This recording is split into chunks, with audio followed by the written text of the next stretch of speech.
Hello, everyone. Welcome to our web event. So your career in agriculture.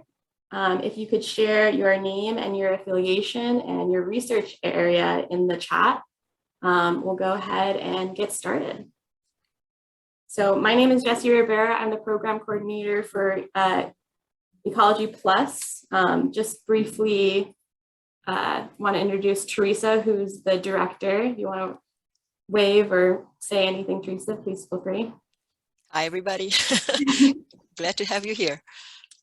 Awesome. So Ecology Plus is a program run by Ecological Society of America, as well as many other partners, where we aim to connect diverse college students and early career scientists with timely and relevant opportunities, and also a community of peers and professionals in ecology and other careers across all sectors. So something that we do is we have a weekly job bulletin that's been on hiatus for a little while, but we're going to get that up and running again soon. We offer a mentorship program for our selected participants and also host events like this. And this is a picture of our current cohort. All of this is funded by the NSF Includes program. I'm just going to quickly go over kind of the general guidelines of today's chat. This is an extremely informal discussion where we really encourage everyone to participate and ask questions. It's really driven by you guys. We just ask that if you would like to join in the conversation, that you use the raise your hand function under the reactions button, wait to be called upon. We also ask that you keep your mic muted until we call upon you so we can reduce that noise. And then also you are welcome to post comments in the chat box at any time. And as a final reminder, this will be recorded and it will be uploaded to our YouTube channel where you can review it later. So it is my pleasure to introduce today's moderator, Kerrin. If you want to unmute and give a quick, brief introduction of yourself. Yes. Hi, everyone. My name is Kerrin Massarueh, and currently I'm the Community Farm Coordinator at BMoreAg, which is a social benefit company in Baltimore City, and we focus on food security through controlled environment agriculture. So in the farming, I work with students to educate them on the careers in agriculture, specifically indoor ag, and also working with urban farmers in Baltimore City through developing land sovereignty and platforms and food apartheid, dealing with that issue in the city of Baltimore. So I'm super excited to be here. I was once Ecology Plus participant and also Miss Teresa's intern. And so it's really great to have a little throwback and meeting the new cohorts and also being a mentor with Ecology Plus. So I'm really excited to hear all your questions and how you guys are doing out there.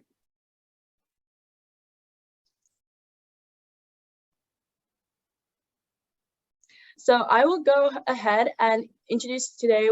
We have Kevin Bryan. So go ahead, Kevin, introduce yourself. Tell us who you are. Sure. And so my name is Kevin Bryan. I'm owner and principal of a little company called Equnival Partners. We're focused almost exclusively on problem solving, collaborative problem solving across the environmental sector. One of the areas that we work is with agriculture, and that's my sole responsibility now. I'm not working with Nature for Justice, though at some point I may help them, and that was actually a part of how I got into agriculture space. So looking forward to talking to you all about my experience. Thank you so much, Kevin. And we have also Leonardo. Can you give us a brief introductory of yourself? Sure. Thanks, Kerrin. My name is Leo Calle. I'm in Missoula, Montana currently, and I'm a senior scientist and model developer at Regrow Agriculture, Inc. It's based out of Durham. The company is based out of Durham, New Hampshire, but we're truly global. It's a startup company. It's about 80 people. And I transferred into the private sector in last July from mostly academia. And my role at Regrow is mainly developing process-based models for the agro ecosystem. So from plant physiology, plant dynamics, cropping and management strategies, and below ground soil biogeochemistry processes. The company is focused mostly on providing solutions in the ag industry for carbon or for regenerative agriculture. Awesome, and I can't wait to learn a little bit more on what regenerative agriculture is. I'm sure some people have some questions in there. As a farmer, I know, but I just want to make sure that we explain some of those terms for those who don't know. And we're going on to Michelle Nelson. Can you introduce yourself to us? Sure. Good afternoon, everyone. My name is Michelle Nelson, and I currently work as the Community Garden Program Manager with Montgomery Parks. Montgomery Parks is a local parks department in Montgomery County, which is right outside of Washington, D.C. We manage, maintain, preserve land use, preserve land, I should say, and look at land use for different purposes. We also look at cultural resources and planning. We're part of a larger agency called Maryland National Capital Park and Planning Commission, which is a bi-county agency that, again, looks at those historic preservation, land use issues, agriculture, natural resources. And I've been in this space for about 8 years. And yeah, I'm really excited to talk to you all from like the perspective of how I got into urban agriculture, which was through similar to Leo, academia, through extension. So I'm excited to dive into that a little bit more and share with you all today. Awesome. Thank you so much to our panelists. We are super excited to learn so much from y'all and what's going on in your respective fields, how you got into agriculture. So I'm just going to kick off the conversation. And of course, as mentioned earlier, if you have any questions, please free to use the raise hand symbol, or you can also put in your question in the chat. All right, so I'm going to start off. And, you know, we're here for a reason talking about agriculture. You know, we all have our own specific definition of what that means to us. But I want to ask the panelists, what does agriculture mean to you? What does that look like? How do you define it? And I'll start with Michelle.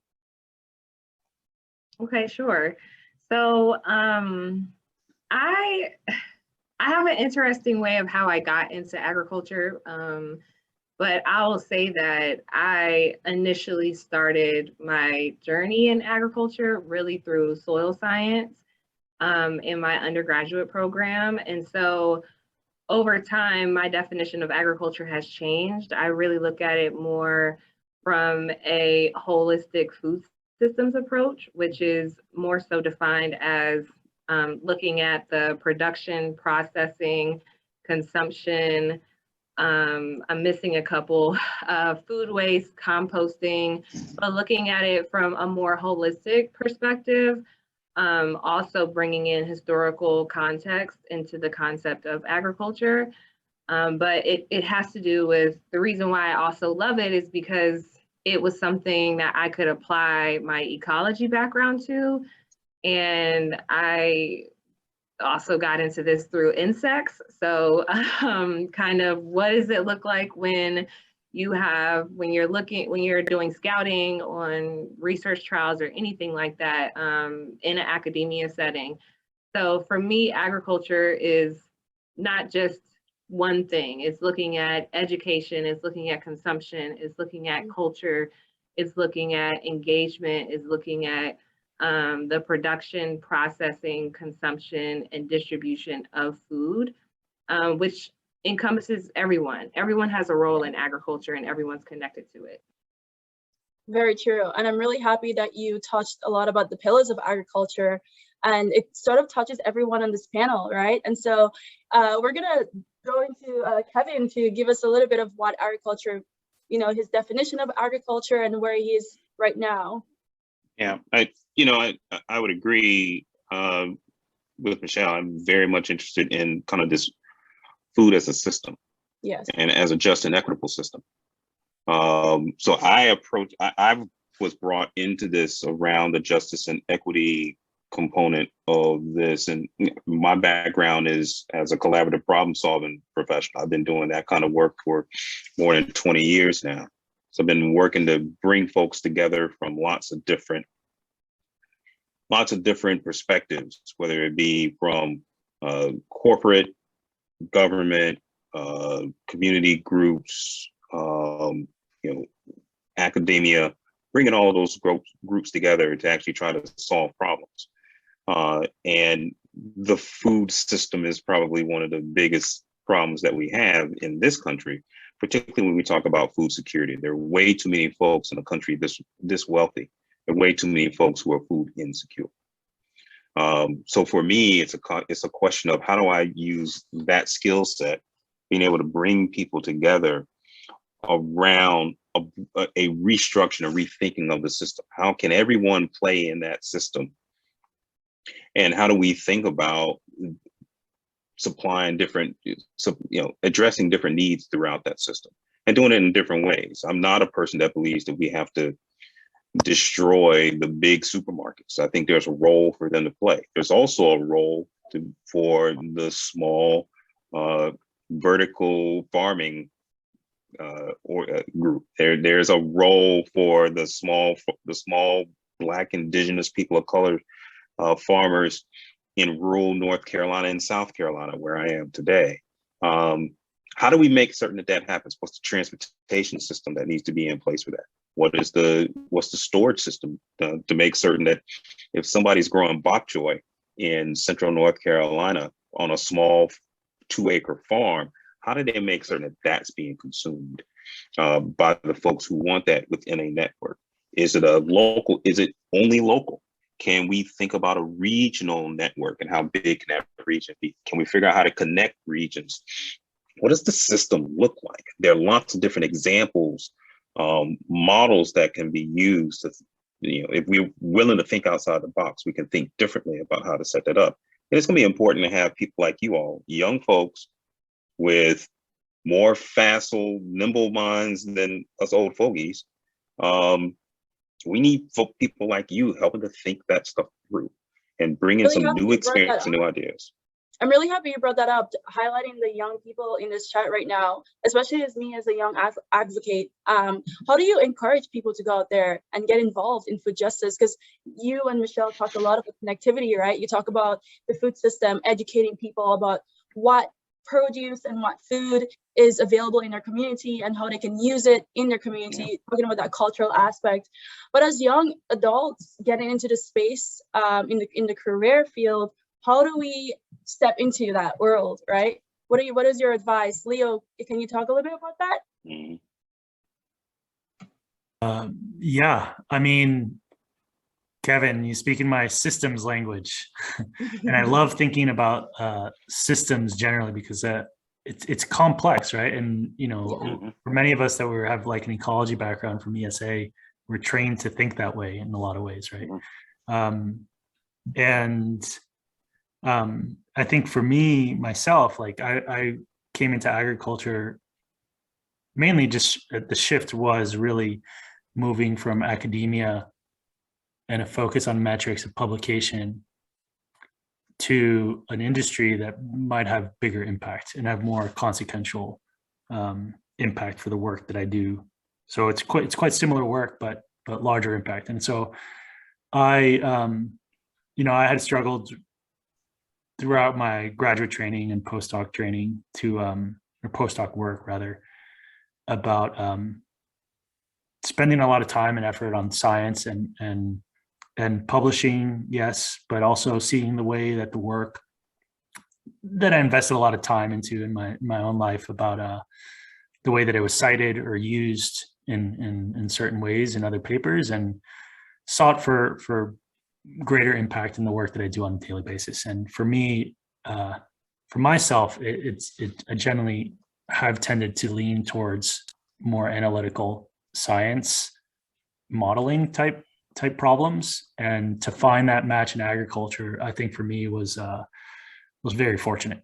And I think that oftentimes graduate students, undergraduate students, they don't see they don't think that they have the skills to enter this industry. And I would actually push back and say that you probably have all the skills technically able in your training and the things that you're doing and trained to. It's just, we're also, those programs aren't necessarily positioning us to showcase the skills that we have for the industry that requires us to be in it, right? It requires the people that are passionate enough to be here on this call, to passionate enough to be here and use their skills and energies, like you say, Kevin, to solving big problems in society. And I think we're not always taught this way. We're not always conveyed how to translate that information into CVs, focus that and translate, some insect type of work or an ecology to systems thinking and broader. Sometimes I've thought in the past that the work wouldn't be as rewarding if I'm not publishing or something, whatever. But that's not true. It's the complete opposite. So I would totally agree. And that leads me to this question, what do you guys do in your day-to-day? You go out in the world, and you go as Kevin, and you go as Leo, and you go as Michelle. What does your day-to-day look like? So we can just follow along and see how our careers and our interests can maybe align with some of the things that you do.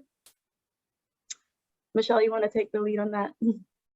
Oh, sure. I'm sorry. I thought I heard the order differently, but yeah, so my day-to-day, by day, I am, like I said, the community garden program manager for a local government agency. So right now, in the height of the season, I'm doing a lot of administrative work, which is just part of work, y'all.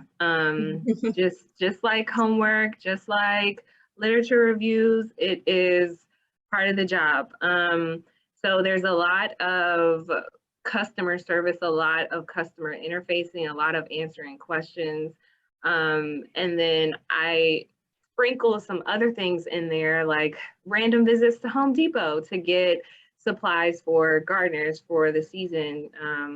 And then other things where I'm getting more fulfillment, like participating in my food policy council that's in the county. I'm a co-chair of the gardening subcommittee. So it's really a space where we are, facilitating and fostering this environment of people who are involved in gardening, either through school gardens or through, we're kind of tiptoeing into food forest, but they're really on the ground doing this work. But it's also engaging people who are doing indoor growing, maybe on a smaller scale, or doing outdoor gardening in containers. Other stuff that may be included in my day, I may go out. So one thing that was really important to me when I started my career was I wanted a job that was kind of 60-40 or 50-50 indoor and outdoor. I needed a balance. I needed to be able to go outside and get fresh air. I needed to be able to take a walk and just still have that in engagement with nature and that engagement with ecology that I could really see tangibly. So sometimes I'm going out and I'm doing inspections. So I manage 12 different community garden sites across the county. And each garden is very different.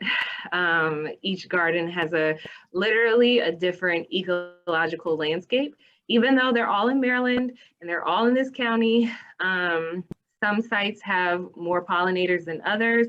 Some sites have more fruits that are growing that people have planted, and that kind of allows me to see a lot of different things. Not only in these spaces are they ecologically different, also when it comes to diversity, Montgomery County is about 40% foreign born. So there's a lot of cultural diversity that I get to see out in the garden as well, because people are growing things that I have never seen before. Yeah. They're growing things that I've never heard of before.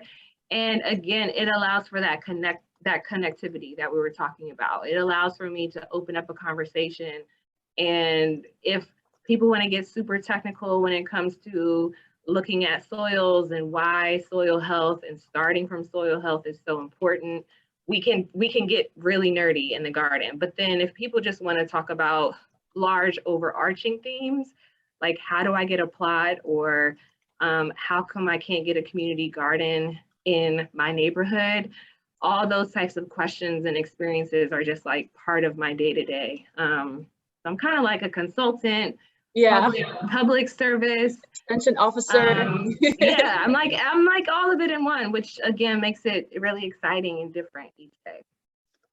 Thank you so much for sharing that. I can relate with you a little bit too. In Baltimore City, as community farm coordinator of BMoreAg, I not only get to do the fun administrative stuff on the computer, but I also get out to work with the different farmers and the students. And so I specifically work with high school students, and on a daily, you just hear their own experiences of food and what food means to them. And coming from certain places in their community, they don't have access to certain things, and learning that, because I come from Montgomery County and I go to Baltimore, it's a different environment for me. It's a different culture for me.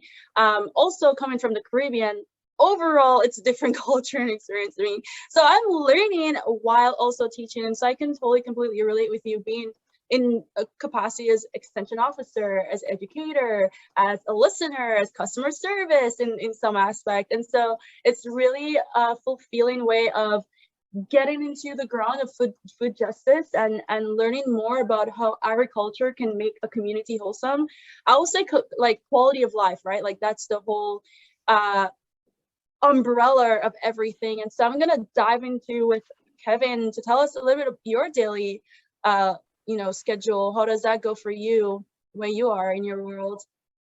Yeah, I mean, I'm not involved in agriculture in a typical sense. But as I noted earlier, I'm involved because of the collaborative problem solving work that I do.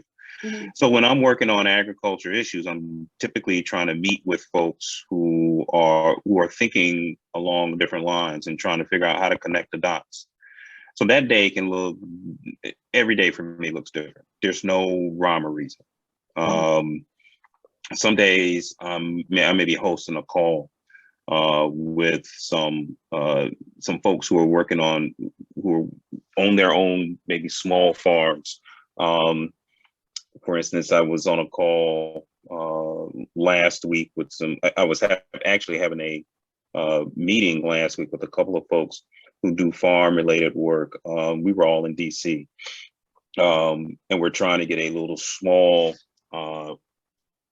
group of folks off the ground to start talking about issues and hopefully have some dialogue around some key issues in support of small farmers. So we'll spend some time designing those conversations, really identifying the right people to be part of that, and thinking about what are the issues that we want to tackle. Do we want to understand more about the Farm Bill and how elements of that Farm Bill can support small farmers? Do we want to talk about more about how we shape this new food system? How do we add these different elements that people are talking? So that's really my day to day. Like I said, it's very different. It's just structured in a lot of it can be one way one day, and the next day I can be talking to friends of mine who work on the Hill, who are looking at legislative issues around farming. I could be talking to some corporate folks who might be interested in supporting some pilot efforts of communities working on some of these issues. So it varies from day to day. That is in itself really amazing, because all of this work that you do needs to have that structure to then support the rest of the stuff that Michelle does and that Leo does. And so everything is connected. I love it. Connection. Yes, I think that's the word of the day, connection, right? Because I work with policy legislators who work, in the space of making sure that you can advocate for urban farmers. And it's so important, because I think as farmers, as people on the ground, we often forget, what are the different categories that play a major role. Like, it's a huge picture, and we get tunnel vision in our own little world, which is okay, because then there's so much to do in our own little world. But then when you look at the umbrella of things, it's like, oh my gosh, you have to go to Kerrin to talk about legislation, talk about the pilot programs and who can support those programs, have to go to Michelle to get that extension service that you need, and then Leo, of course, with the data and the analysts, and bringing all this stuff together. I think it's pretty amazing. I'm so excited. I don't know if you can tell, but I love when we talk about how all these different roles connect. And so I just want to know, what advice would you give someone to get involved in the industry? I know we talked a little bit about, you all starting in academia and then you went slowly into agriculture. But then as someone who's, let's say I'm a sophomore in college, and I love, natural resources, I love ag, but I'm just like, I don't know where to go. Like, there's so much to do. How do you step into that role? Anyone is feel free to take a stab at it. I'd like to take a stab at it. Okay, go ahead. I think the most important thing, I think to Michelle's point earlier about what, that balance of life of wanting 50% outdoors, or knowing that that's something about herself, right? I think you need to just follow your passion, because work is always going to be work. Yeah. And if you focus on what you are passionate about, there is always going to be a place in any field, in any discipline. Ag is no different, I would say. And that allows you to be happiest, to find the best life balance for yourself, for your family, for your goals in life, right? And there's always the diversity of what our jobs now, between myself, Kevin, and Michelle, quite different, right? But we're all following something that drives us passionately, and we're all in the same industry in a lot of ways. And so I wouldn't say worry less about, what metrics you need to achieve to get in certain positions. Clearly, if you have a goal, then go forward with those. But otherwise, do what you find passionate, and those jobs are going to fall in place for you. I think if you continue to do that. My work is strictly data and modeling. We have farmers on our payroll on the company that manage 1,000, 10,000 acres of land, and they talk to us about systems things, about how the data and the science and the modeling doesn't mean anything, because if someone can't manage to get the tractor out and the diesel engine is broken, then they can't plant at the right time. So there's other parts of the system of growing crops that I am trying to understand, that I don't know, right? But that are practical and part of that whole process. And so there's work available, and I think it's just be happy and pursue things that you want to do passionately, always. And I think that's such a great advice. I totally completely agree with you. It's passion for sure. And you can see that with all the panelists. Just, everyone is super passionate about what they do. And it makes you think, you don't work a day in your life, right? You feel the hectic, daily, day-to-day vibe going to work, but it's I love what I'm doing. This is awesome. And so thank you so much, Leo, for sharing that with us. I think that's wonderful advice. And I want to open it up a little bit for the audience. This is a great time. Any questions that you have, any, how to get involved, or any other questions that we may have not popped up. We have one question. Oh, we have lots of questions coming. Okay, great, awesome, exciting, good. Adelaide asks a question, and it is, wait, no. Did I miss that? The chat is moving a lot, so. Yeah. Okay, there we go. To Michelle, do you think the pandemic has impacted your work? And if so, how? Absolutely. So it's impacted my work in a number of ways. First off, time is so weird and funny and warped, right, after COVID. So the first year, or when everything kind of shut down, it was really just okay, everything is shut down.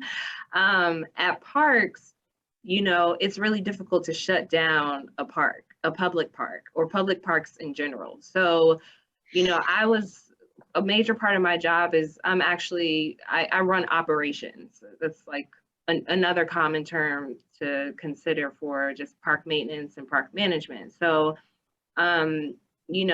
people were asking, like, are community gardens going to close? And some community gardens did close across this region, but our program did not stop. Our program did not close. Our program was open. I was in the office for most of the time. And at the end of the season, people were just saying how grateful they were to have the gardening space, not only for peace of mind and just like maintaining their sanity, but also because they were able to feed themselves. In a time where they weren't able to go to, or weren't able to frequent the grocery store as often as they really wanted to, they were able to go to the garden and harvest things or make fresh meals on the go more quickly, or freeze things that would last a little bit longer. So from that perspective, yes, my work was definitely impacted.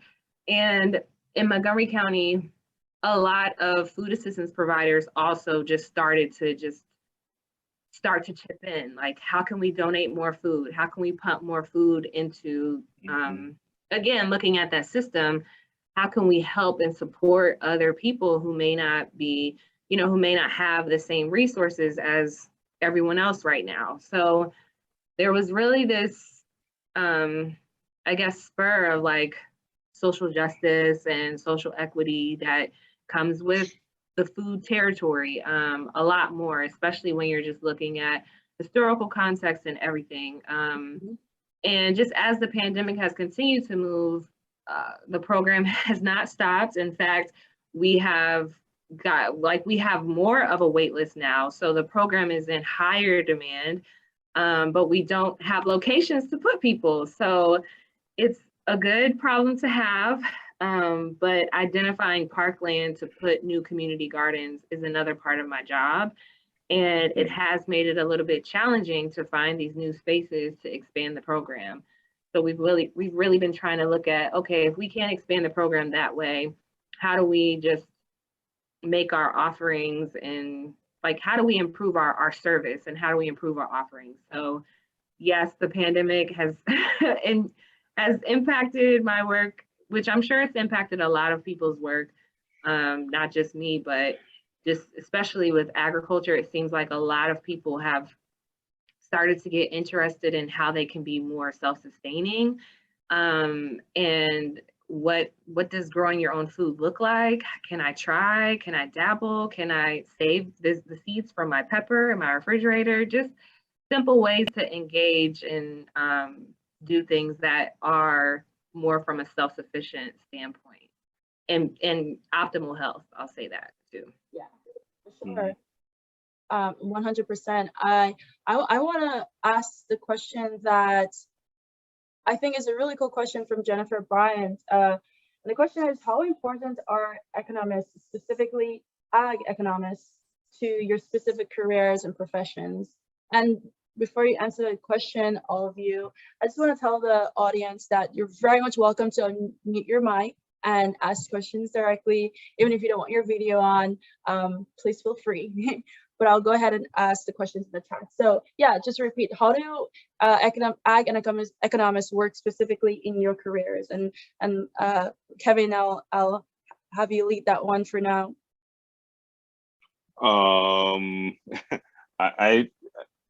I think I'm not interacting with economists on a day-to-day basis. What I would say is that when we start thinking about new systems, we're going to need people who can help us think about how is this system financially and fiscally sustainable. So the ag economist is going to need to be able to come in and understand how the current model of farming, producing, distributing, consuming food, what is that model? Mm-hmm. What are the financial flows across that model? And if you want to create something new, what's going to have to change? Where does capital come from? Who does capital go to? What is that capital for? So that the economist is going to not only be kind of figuring out, not only doing the econometrics, but really thinking about fundamentally what is that system, how is it structured, and where the financial flows in that system, and how do we bring that together? So that's what I would think. Having an ag economist would be really helpful for some folks that I'm talking to right now. Yes, most definitely. I believe finance is most important for sure. Leo, go ahead. Yeah, I just wanted to piggyback on that. Like, Regrow works. The work at the company is mainly to help farm carbon, right? In addition to yields, right? But that farming carbon and that's part of regenerative agriculture is improving soil health, not just soil health, but sequestering carbon as natural ecosystems do and not depleting it. And part of that problem is an economic one, because we need to identify practices, types of applications on the field for crops and the way that those crops are managed or harvested that supports livelihoods, right? So that is absolutely an economic equation. And you can't just get like a unit measure of yield or greenhouse gas emissions without equating that against what the potential financial losses are. And that is sustainability. That is regenerative agriculture. And, if you are in the field in later stages and you are an agriculture economist, I would say reach out to me. We're certainly looking for people that have that expertise. And we could start the discussion. And we don't have anyone on board that has that level of expertise, but we're always looking. All right, Jennifer, I hope that helped answer your question. And one of the questions I think is really important, that Eric Yee, I'm sorry if I pronounced your name wrong, mentioned, asked a really good question. Do you feel that you've had the freedom to retain personal priorities, family, friends? How do you balance all the advocacy that you do with your life? I mean, like, for me, it blends in. Like, sometimes I have to step out, like I'm planning an event right now called the Urban Agriculture Forum in Baltimore City. And I'm pulling my friends and my relatives into my world. And they're just like, what? We don't know any of this. So I think this is a great question. How do you sort of balance that and separate that life? So when you step out of work, you as Michelle said, stay sane. I mean, I'll talk to that a little bit. I mean, I formed my own company about 2 years ago, specifically so that I could start doing things and calling my own shots and controlling what work I do, what work I don't do. I think that's a big piece of this question. Yeah. We're expected to follow wherever the work or the funding stream comes. Yeah. And I just kind of got tired of that. And that was one of the reasons I left my company several years ago, kind of went on this meandering journey trying to figure out where can I go to do the work that really mattered to me. And lo and behold, I just started meeting people and realized that I had a couple of 2 or 3 skill sets that really lent themselves to me kind of doing work on my own. I think it's important for all of us to, and it took me a long time to get to that point. I would encourage all of you, think about your skill sets and what you bring to the table. You have much greater value than you think you have, and that people are letting you know that you have. Because if they tell you just how much value you have, all the research that you're doing, all the things that you are learning, and the information that you then impart on these folks who, if you're working in an organization, you impart that knowledge that you're gathering on these folks who are higher up in the hierarchy of your organization. If you took that information and left, then, or if you weren't gathering that information for them, they'd be lost. So you're gathering information and really understand that information that you're gathering, understand how it fits into that system. You're learning that information and start pulling that info together, create the networks. The one thing, I'm 51, and we did not have and we did not have the social media networks that we have now. We had that back then. Jesus, who knows where we would be now, and what we could have created. We're just learning how to do that. And I can see my friends' eyes light up when they think about how they can connect with folks all over the world, and they're doing that. So really take advantage of those networks, take advantage of the information that you're learning, and build on that knowledge, because it has incredible value. And you need to be able to nurture that value, nurture that information, so that and start figuring out how to partner with your friends, create stuff. I've been trying to tell people that all the time. There's so much that you all can create. There's so many gaps out there that need to be filled. If you say, well, someone else is doing it, they're probably serving 1/100th of the people that they could serve. Sure, you could replicate the idea. You may find that you can adapt it for another purpose. But really think about that, and don't be afraid, because there's money out there. There are folks out there, good ideas, and really kind of working at it and sticking with it will give you that opportunity. So you don't have to be so focused on what people give you. And if you don't know how to do that, ask us how to translate your learning into a CV or products that can help you get there, because you certainly do have all those skills for sure. Yeah, and I will add specifically that life is not always about the money or the funding, personal and professional. It's great to get paid for what you do, but when you're starting out, I mean, like I said, I started out in academia. I took an unpaid internship. I would not advise that now, but I took it because I was a work study student in my chairperson's office. So when scholarships or opportunities came up, I was one of the first person or people that knew about them. And so I had a really good idea of how to just be savvy and how to learn about what does it really look like to work in extension? What does it really look like to work at a startup? What does it really look like to own my own business? What does it look like to work in local government or the federal government or state government? And I will say that I have been able to have an amazing work-life balance. But I will also say that having a great work-life balance also requires boundaries on your behalf. So, you can't say yes to everything. But it's always great to say, yes, I am definitely interested and honored that you are even considering me for this. And then say, maybe at a later time, or I would love to partner on this project later.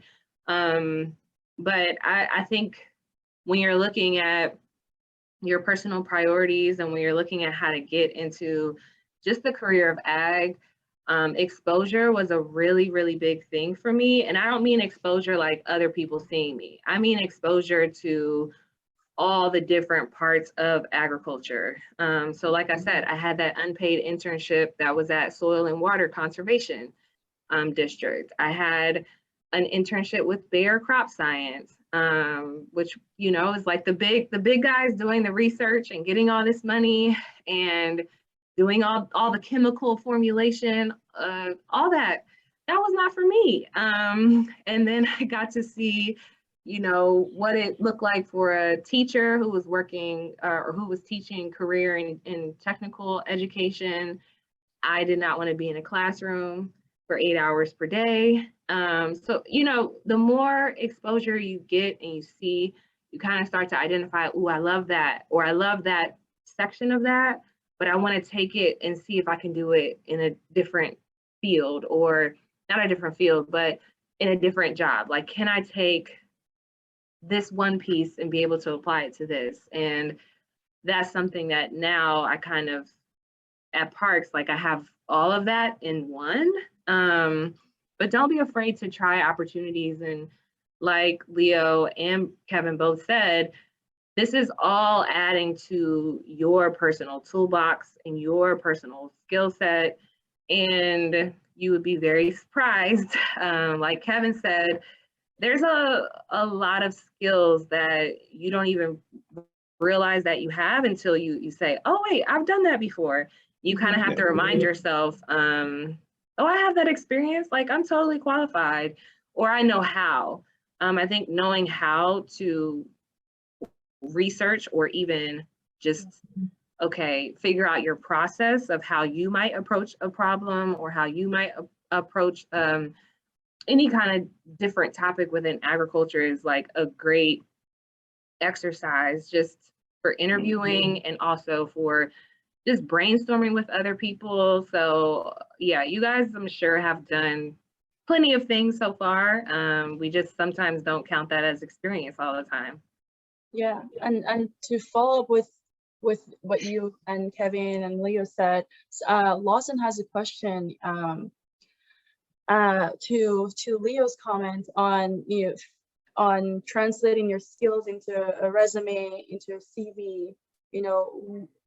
Oftentimes you don't know what type of skills employers are looking for. So the question is, what type of skills or experiences should we be trying to highlight in our resumes and CVs for this field?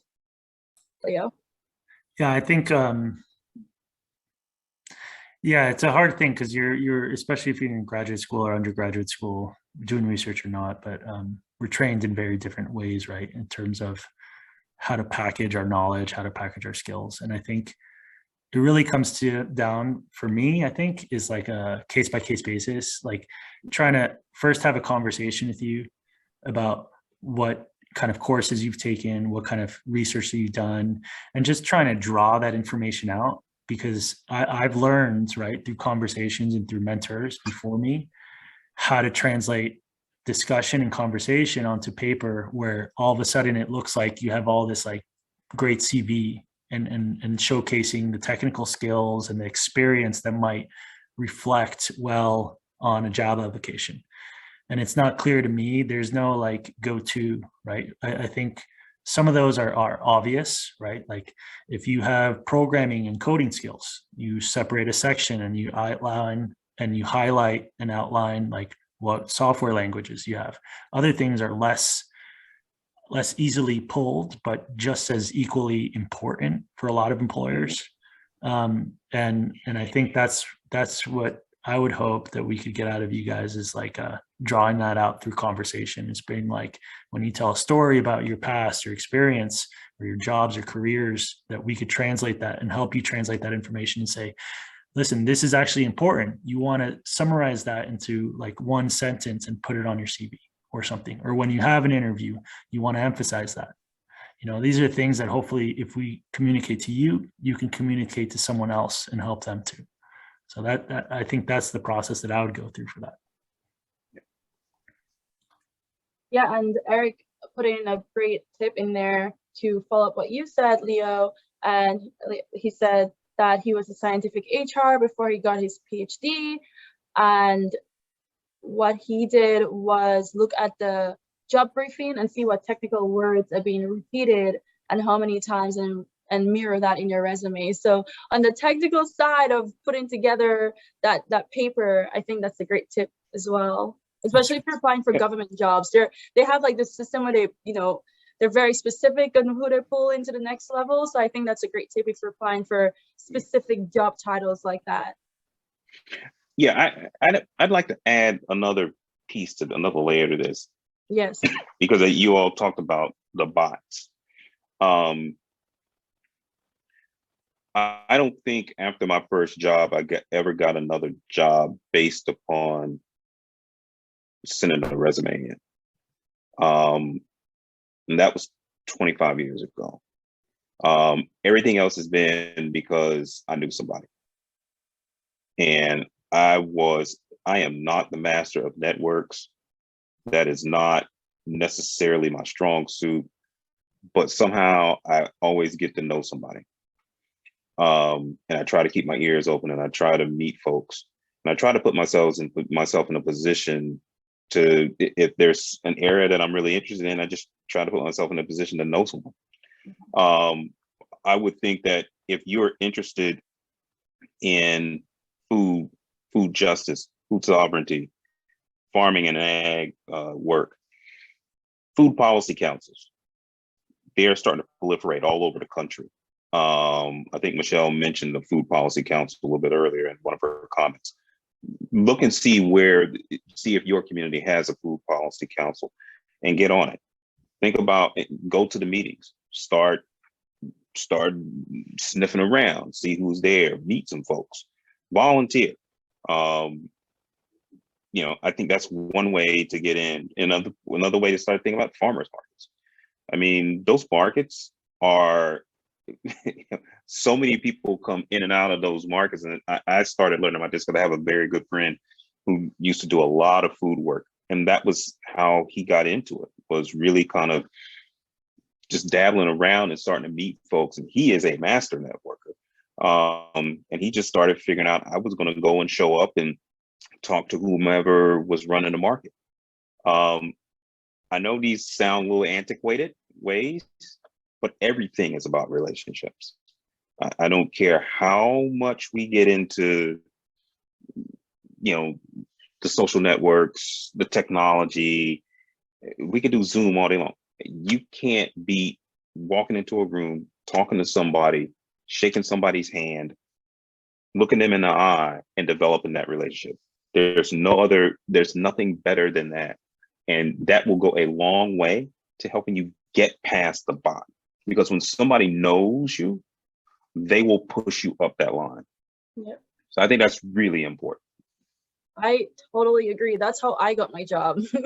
I got my job through networking, and really everything you mentioned, going to the farmers market. One of my first jobs in college was actually, I go to the farmers market in Rockville, and I was talking to some farmers, and next thing they're like, we're looking to hire someone in this space. You're an ag student at University of Maryland, you know, look at this job description, see if it fits with you. And I mean, that's how I got one of my first jobs in college. And so it's really, like Kevin said, going out and shaking hands. I'm a very like networky person, so that's really up my alley versus the tech side of things.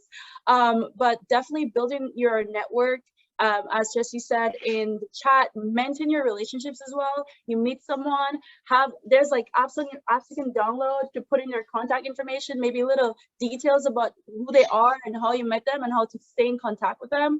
That's one of the things that I also do. So I really do think, apart from the networking and the technical stuff, agreeing with Kevin for sure, building that network, that personal relationship with people, that work relationship, I think is very, very important. And so we're gonna go with Savannah. I saw you have your hands raised. What's your question? Yeah, I was just wondering about what kind of skills or work experience that you have found most valuable in your work in agriculture. Leo? So, you know, it's a weird thing. I hear the word being in agriculture, and I still am coming to terms with that. In a lot of ways, it feels like an imposter syndrome because I don't really understand the agricultural system all that well, and I don't have a long history of it. From my point of view, in the field that I'm in, I guess the niche of science application to agroecosystems, it's very technical, right? In terms of, if you know a programming language, Python, R, largely Python for a lot of startups and industry folks that work distributedly, remotely, and now more companies are doing that. But that would, you know, scientific programming, Python will just open the doors wide open for you. If that's not your forte, then other things, I think. But this I know, right? I know what we need as a company. I know what jobs are out there, and I know what value that those skills provide. And then programming skills are in big need, I think. Michelle? That is a difficult question to answer, only because I think the way that I try to tackle like having a bunch of different skill sets was to just take on a lot of different internships and opportunities that, again, like gave me that exposure. So, you know, when I kind of fell into agriculture. I went to North Carolina A&T and I was going to study environmental science, and then I was on the farm all the time and I was confused. But then I fell in love with it and I became really passionate about it. So I, you know, have worked on a research farm where I'm doing the planting and also doing the analysis and doing the data collection. I have worked like with insects to identify them and catch them and scout for them. Like I said, with Bayer, I was responsible for fungicide trials, and I had to push around a little baby stroller that basically had remote sensing and GIS technology attached to it.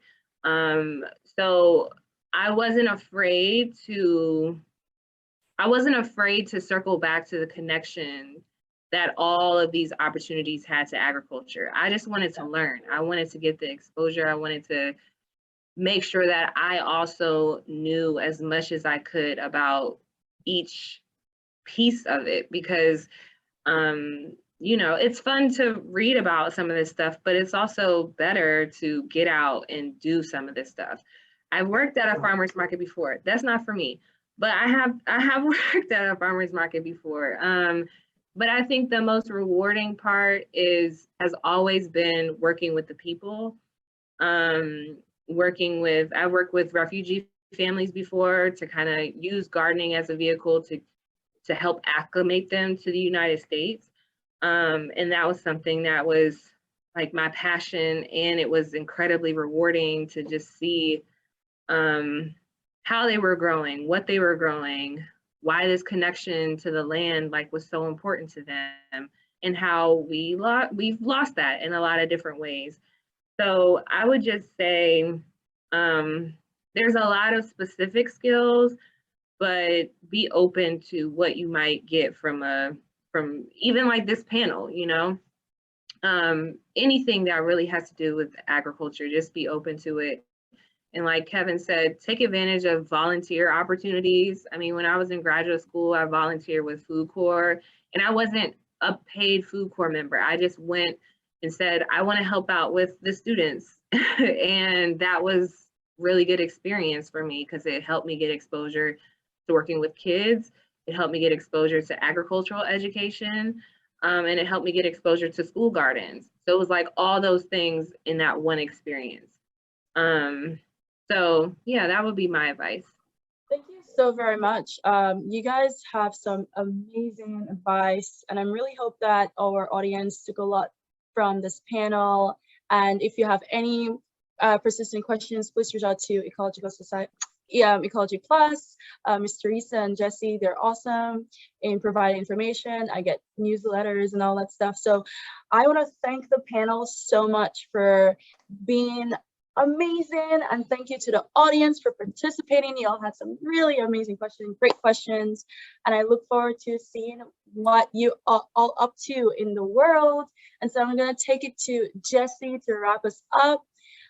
Thank you once again for having me, Ecology Plus, and having us, the panelists. I learned a lot myself. And Jesse, go ahead. Awesome. Thank you, Kerrin. You were a star. Thank you so much. All right. Thank you all for coming to our talk. I hope that you got a lot out of it.